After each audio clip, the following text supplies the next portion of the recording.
Hey, sourcers and recruiters out there. Tony Stemen here, sourcing and research manager at the Novo Group, and I'm back with another sourcing tips video. As promised, today we're diving into part 2 of the SourceBreaker LinkedIn X-ray, and this part will help you finish out your search string that we started building in last week's video and really get some great profile results. So let's go ahead and dive right into part 2, and we're going to start part 2 with a part 1 recap. So just a quick note, be sure to watch part 1, the video at youtube.com/the Novo Group. Most videos in the series that I do, you can kind of pick them apart and do which part is applicable to you. But for this search method, I will say it's imperative that you watch part 1 in conjunction with part 2. Now that that's out of the way, what is SourceBreaker LinkedIn X-ray? Just to do a recap, well, it's a new technique from the team over at SourceBreaker.com.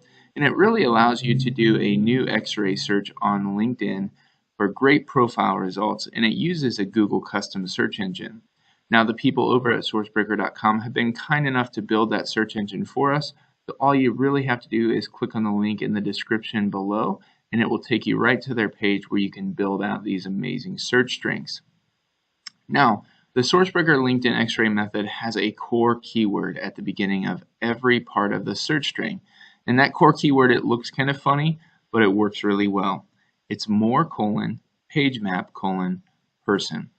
Every segment of the search string that you put together is going to have that in front of it, whether it be job title, whether it be location, whether it be target companies. You're going to have to use more : page map : person.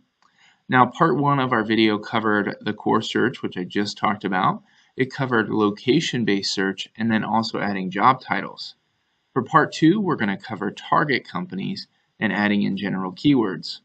So at the end of part 2, you'll know the core search. You'll be able to add in a location, a set of job titles, a set of target companies, and general keywords. Pretty amazing stuff. So let's go ahead to the next section. How do we add target companies? Well, a lot of searches I do require target companies, so this is a great thing to add into this search. Now, it can be kind of confusing because to add target companies, you also use the role operator, which is the same thing that we use for target job title. Now, if that sounds confusing, I'll be able to show you what that looks like in just a moment here with a live example.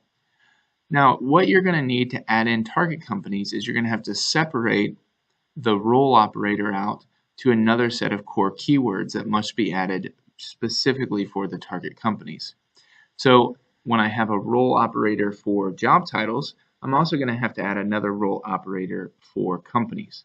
So here's a live example. It would be more : page map : person -role : Motorola, Nokia, Comcast, Time Warner Cable. And you'll notice, just a reminder, the asterisk in between the spaces of time and cable. And that's because the asterisk takes the place of the quotation marks in this form of search. So when you're doing this, this would be my set of keywords for target companies separate from targeting job titles. Now, if you're not confused, bear with me. We're going to add in some keywords, and I'm going to do a live search in an entire string, and it'll make a lot of sense at that point. So how do you add in Boolean keywords? Well, this form of search methodology doesn't require a lot of Boolean, except for at the end when you can add in or and and statements. So at the very end of your search string, you're going to hit space, and then you can add in sets of skills into your search segment using Boolean keywords. So at the end of my search, if I'm looking for a software developer in Chicago, I might want to add in J2EE or Java and developer or development. And those might be some skills that I need this person to have as a software engineer. Okay, so what are some best practices just to sum this up for us? First thing is make sure, as I mentioned at the video, you watch part 1 and part 2 videos and use them together. That's very important. I'll also link at the bottom in the description the actual SourceCon article so you can read through that as well. It's very helpful.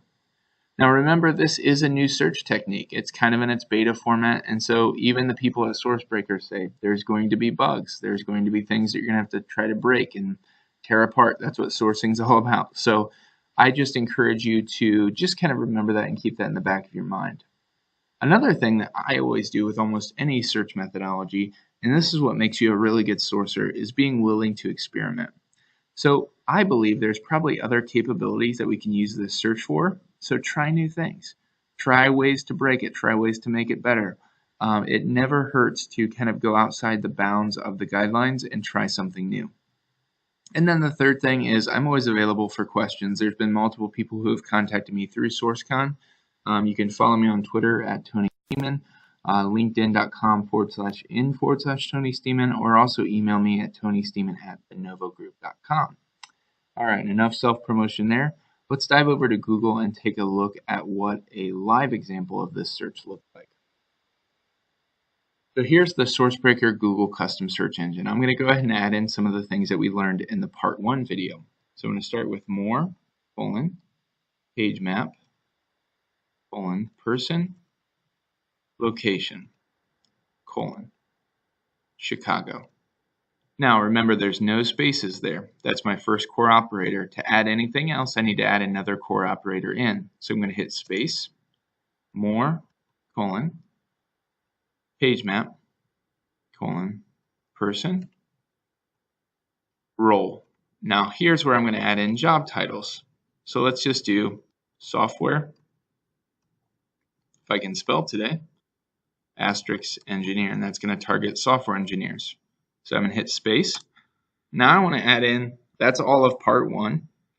Now we're going to add in things we learned in the part 2 video, which is target companies and keywords. So let's do more, page map, person, hyphen, and I'm going to do role again. Remember, I need to do role again for target companies. Now here I can add in Motorola, comma. If I want to add more than one, I just do a comma, no space, Nokia. If I want to target a software engineer in the telecommunications industry, then I can hit space. And now after hitting that final space, all I need to do is type in keywords using OR statements. Now if I want multiple OR statements, I need to put parentheses around them. But for this one, I'm just going to do, I'll go ahead and do that anyways, it never hurts, J2EE. And I can do my bar, which is also or you can type or, Java. So here in this search, I'm looking for a Java developer or a software engineer in Chicago who works at either Motorola or Nokia and has Java or J2EE experience. I'm going to go ahead and hit search. I have 118 profile results. As you'll see, they're all profiles. They're all in Chicago, and they all work at either Motorola or Nokia. This is a really incredible search methodology. I hope that you will find some use out of it in videos part 1 and part 2. Once again, this has been Tony Stemen, Sourcing and Research Manager at the Novo Group. I hope you have a fantastic rest of your day.